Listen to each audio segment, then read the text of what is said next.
name's Rob Armstrong, custodian of Haute Espoir, which means high hopes. This was a pine and blue gum forest almost 25 years ago when we bought the land. There was nothing here, it was alien vegetation. We started by planting the vineyard behind, which is Cabernet, in the year 2000. Built the farm shed, and then carried on planting the other half of the farm with noble red varieties, Shiraz, Merlot, Petit Verdot and Cabernet Franc, and dedicated half the property to fynbos, which is my background. I'm an archaeologist and environmental scientist and really passionate about fynbos and biodiversity. And right from the beginning we wanted to make wines but do no harm to nature.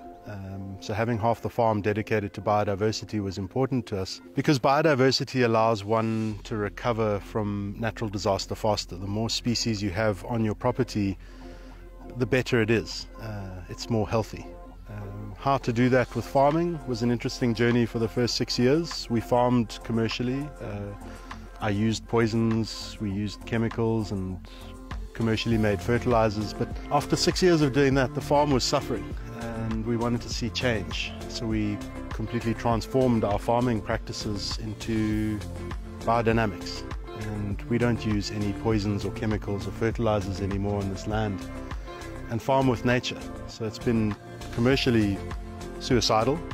It's not a decision we made to make bottom line sense with finances. It was more about farming without doing any damage to nature, and I think we've had a very successful journey with biodynamics. The fact that Chris and the chefs are able to forage here without any chemical interference is important to me. Has it made a difference to the wine? I leave that up to the consumer. I think it's better because of the way we farm. I'm seeing species return to the land which I haven't seen in many years, and that makes me incredibly proud. We try and do things always with nature in mind first, and if we're going to do anything that will affect nature, we don't do it. It's in a teapot, and let's crush it up a bit. This is really good for blood pressure. It was one of the carbohydrate portions of the Khoisan diet, so it's an underground bulb, stores all of its lots of water, nutrients in here. So you can see it's like a really healthy environment. It's extremely healthy environment just by what's growing here. These are plantain, collard greens. We've got some wild peas here, which are yummy. I mean, we make salads from these, pestos. We've got some dandelions, which is incredible.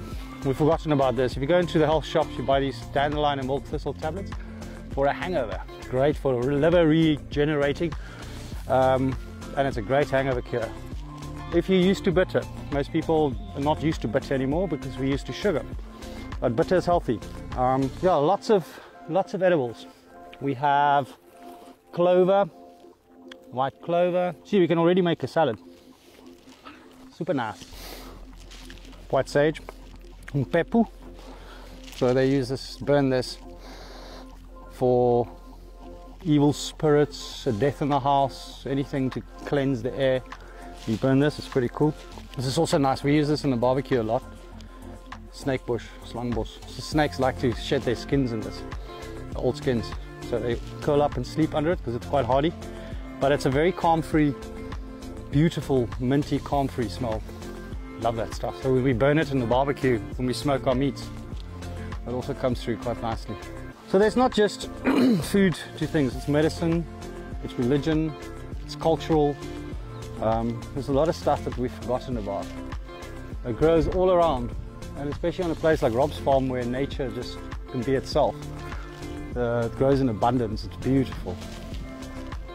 We offer full moon walks up at the top of the property every full moon when the winter allows.